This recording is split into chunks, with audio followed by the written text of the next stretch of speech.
ناظرین، ہر انسان موت کے آئینے میں اپنے دل کی آپ بیتی کا مرقع دیکھ لیتا ہے۔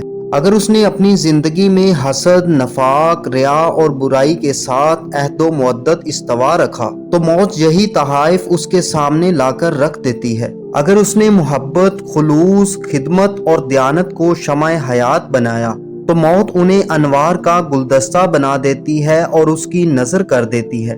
حضرت عبداللہ ذوالبجادین رضی اللہ تعالی عنہ کا انتقال موت میں زندگی کے انعکاس کی بہترین مثال ہے۔ ناظرین، قبول اسلام سے پہلے آپ کا نام عبدالعزیٰ تھا۔ ابھی شیر خواری کی منزل میں تھے کہ باپ کا انتقال ہو گیا۔ والدہ نہایت غریب تھی، اس لیے چچا نے پرورش کا بیڑا اٹھایا۔ جب جوانی کی عمر کو پہنچے تو چچا نے اونٹ، بکریاں، غلام، سامان اور گھر بار دے کر ضروریات سے بے نیاز کر دیا۔ ہجرت نبوی صلی اللہ علیہ وسلم کے بعد توحید کی صدائیں عرب کے گوشے گوشے میں گونجنے لگی تھیں اور ان کے کان میں برابر پہنچ رہی تھیں۔ چونکہ لوح فطرت بے میل اور شفاف تھی، اس لیے انہوں نے دل ہی دل میں اسلام قبول کرنے کی تیاریاں شروع کر دیں۔ اسلامی آواز جو عرب کے کسی گوشے میں بلند ہوتی، ان کے لیے ذوق و شوق کا تازیانہ بن جاتی۔ قبول اسلام کے لیے ہر روز قدم بڑھاتے، مگر چچا کے خوف سے پھر پیچھے ہٹا لیتے۔ انہیں ہر وقت اسی کا انتظار رہتا کہ چچا اسلام کی طرف مائل ہوں تو یہ بھی آستانہ حق پر سر تسلیم خم کر دیں۔ اس انتظار میں ہفتے گزرے، مہینے بیتے اور سال ختم ہو گئے، یہاں تک کہ مکہ فتح ہو گیا اور دین حق کی فیروز مندیاں ابر بہار بن کر کوہ و دشت پر پھول برسانے لگی۔ حضرت محمد صلی اللہ علیہ وسلم تطہیر حرم کے بعد مدینہ منورہ واپس تشریف لائے تھے کہ ذوالبجادین کا پیمانہ صبر سے لبریز۔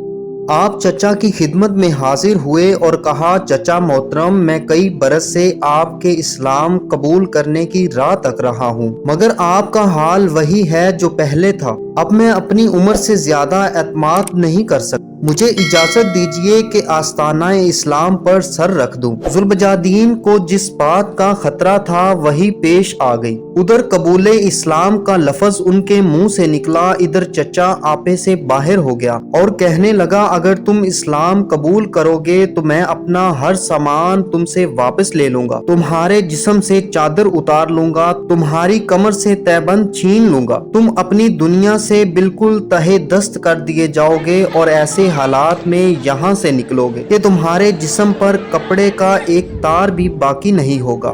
ناظرین، ذوالبجادین کی حالت کا اندازہ کیجئے۔ چچا کے الفاظ سے انہیں یوں معلوم ہوا کہ گویا اللہ تعالیٰ نے موجودات عالم کو ایک مینڈھا بنا کر ان کے سامنے رکھ دیا ہے اور پھر حکم دیا ہے کہ یہ تمہاری ساری زندگی اسے حضرت ابراہیم علیہ السلام کی طرح ذبح کر دو۔ ذوالبجادین ایک لمحے کی تاخیر کے بعد اس ذبح عظیم کے لیے تیار ہو گئے اور فرمایا، اے چچا جان، میں مسلمان ضرور ہوں گا، میں حضرت محمد صلی اللہ علیہ وسلم کی ضرور اتباع کروں گا، اب میں شرک و بت پرستی کا ساتھ نہیں دے سکتا۔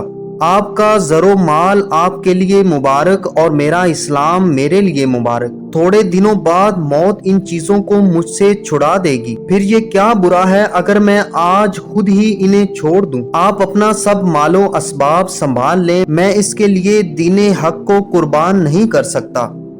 ذوالبجادین نے یہ کہا اور چچا کے تقاضا کے مطابق اپنا لباس اتار دیا، جوتے اتار دیے، چادر اتار دی اور اس کے بعد تہبند بھی اتار کر ان کے سپرد کر دیا۔ پھر چچا کے بھرے گھر سے اس طرح نکلے کہ خدائے واحد کے نام کے سوا کوئی بھی چیز ساتھ نہ تھی۔ اس حال میں آپ اپنی ماں کے گھر میں داخل ہوئے۔ ماں نے انہیں مادر ذات برہنہ دیکھ کر آنکھیں بند کر لی اور پریشان ہو کر پوچھا، اے میرے بیٹے، تمہارا یہ کیا حال ہے؟ ذوالبجادین نے کہا، اے ماں، اب میں مومن و موحد ہو گیا ہوں، مومن اور موحد ہو گیا ہوں کہ الفاظ ان کے حال کے کس قدر مطابق تھے۔ انہوں نے اپنی مادی دولت و دنیا اپنے ہاتھوں بھسم کی تھی، انہوں نے اسلام کے لیے اپنی زندگی کے تمام رشتوں کو کاٹ کاٹ کر پھینک دیا تھا۔ ان کے پاس نہ اونٹ تھے، نہ گھوڑے تھے، نہ بھیڑیں تھی اور نہ بکریاں، نہ سامان تھا، نہ مکان، نہ غذا، نہ پانی، نہ برتن، جسم پر کپڑے کا ایک تار نہ تھا۔ مادرزاد برہنہ اور یہ سمجھ رہے تھے کہ اب میں مومن اور موحد ہوا ہوں۔ ماں نے پوچھا تو اب کیا ارادہ ہے؟ کہنے لگے اب میں حضرت محمد صلی اللہ علیہ وسلم کی خدمت میں جاؤں گا، صرف یہ چاہتا ہوں کہ مجھے ستر پوشی کے بقدر کپڑا دے دیا جائے۔ ماں نے ایک کمبل دیا، آپ نے وہیں اس کمبل کے 2 ٹکڑے کیے، ایک ٹکڑا تہبند کے طور پر باندھا اور دوسرا چادر کے طور پر اوڑھا، اور یہ مومن اور موحد اس حال میں مدینہ منورہ کی طرف روانہ ہو گیا۔ رات کی تاریکی اپنی قوت ختم کر چکی تھی، کائنات سورج کا استقبال کرنے کے لیے بیدار ہو رہی تھی، پرندے حمد خدا میں مصروف تھے، روشنی سے بھیگی ہوئی باد سحر مسجد نبوی میں اٹکھیلیاں کر رہی تھی۔ گرد سے اٹا ہوا ذوالبجادین تاروں کی چھاؤں میں مسجد نبوی میں داخل ہوا، ایک دیوار کے ساتھ ٹیک لگا کر آفتاب ہدایت کے طلوع کا انتظار کر رہا تھا۔ تھوڑی دیر میں مسجد کے صحن کے ذرات میں خوشامدید کا ترانہ چھڑا، معلوم ہوا کہ حضرت محمد صلی اللہ علیہ وسلم تشریف لا رہے ہیں۔ حضور اکرم صلی اللہ علیہ وسلم نے صحن مسجد میں قدم رکھا تو ذوالبجادین سامنے تھا۔ رسول اللہ صلی اللہ علیہ وسلم نے پوچھا آپ کون ہیں؟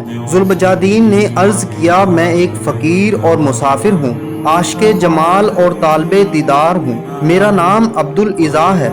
رسول اللہ صلی اللہ علیہ وسلم نے ذوالبجادین کے حالات و واقعات سننے کے بعد ارشاد فرمایا تم یہیں ہمارے قریب ٹھہرو اور مسجد میں رہا کرو۔ رسول اللہ صلی اللہ علیہ وسلم نے عبدالعزا کے بجائے عبداللہ نام رکھا اور اصحاب صفہ میں شامل کر دیا۔ یہاں اللہ کا یہ موحد بندہ اپنے دوسرے ساتھیوں کے ساتھ قرآن پاک سیکھتا تھا اور آیات ربانی کو دن بھر بڑے ہی ولولے اور جوش سے پڑھتا رہتا تھا۔ حضرت فاروق اعظم نے کہا اے دوست اس قدر اونچی آواز سے نہ پڑھا کرو کہ دوسروں کی نماز میں خلل ہو۔ رسول اللہ صلی اللہ علیہ وسلم نے فرمایا اے فاروق انہیں چھوڑ دو، یہ تو خدا اور رسول کے لیے سب کچھ چھوڑ چکا ہے۔ ناظرین 9 رجب کو اطلاع ملی کہ عرب کے تمام عیسائی قبائل کیسر روم کے جھنڈے تلے جمع ہو گئے ہیں اور وہ رومی فوجوں کے ساتھ مل کر مسلمانوں پر حملہ آور ہو رہے ہیں۔ آپ نے اعلان جہاد فرمایا۔ عبداللہ ذوالبجادین ولولہ جہاد سے لبریز تھا اور شوق شہادت سے سرشار تھا۔ اسی دن میں یہ رسول اللہ صلی اللہ علیہ وسلم کی خدمت اقدس میں آیا اور کہنے لگا یا رسول اللہ صلی اللہ علیہ وسلم آپ دعا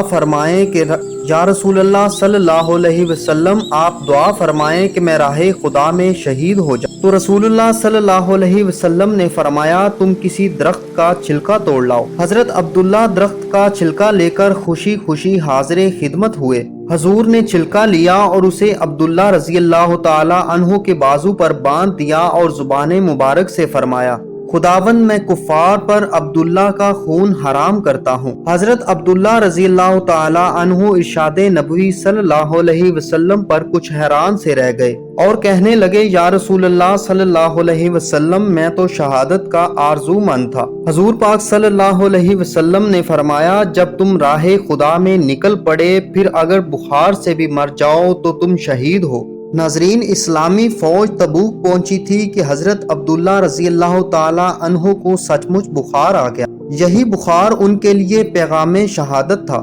رسول اللہ صلی اللہ علیہ وسلم کو ان کے انتقال کی خبر پہنچائی گئی تو آپ صلی اللہ علیہ وسلم صحابہ کرام کے ساتھ تشریف لائے۔ ابن حارث فرنی سے روایت ہے کہ رات کا وقت تھا، حضرت بلال رضی اللہ تعالی عنہ کے ہاتھ میں چراغ تھا، حضرت ابو بکر صدیق اور حضرت عمر فاروق رضی اللہ تعالی عنہما اپنے ہاتھوں سے میت کو لاحد میں اتار رہے تھے۔ خود رسول اللہ صلی اللہ علیہ وسلم قبر کے اندر کھڑے تھے اور حضرت عمر سے فرما رہے تھے اپنے بھائی کو ادب سے لاحد میں اتارو۔ جب میت لاحد میں رکھ دی گئی تو رسول اللہ صلی اللہ علیہ وسلم نے فرمایا اینٹیں میں خود رکھوں گا۔ چنانچہ رسول اللہ صلی اللہ علیہ وسلم نے اپنے دستے مبارک سے قبر میں اینٹیں لگائیں اور جب تدفین مکمل ہو چکی تو دعا کے لیے ہاتھ اٹھائے اور فرمایا الہی میں آج شام تک مرنے والے سے خوش رہا ہوں، تو بھی اس سے راضی ہو جا۔ حضرت ابن مسعود نے جب یہ نظارہ دیکھا تو فرمایا اے کاش اس قبر میں آج میں دفن کیا جاتا۔ ناظرین یہ تھی ہماری آج کی ویڈیو۔ اگر آپ کو ہماری یہ ویڈیو پسند آئی ہے تو ہمارے چینل کو سبسکرائب اور ویڈیو کو لائک اور کمنٹ ضرور کیجیے۔ ملتے ہیں اگلی ویڈیو میں، فی امان اللہ۔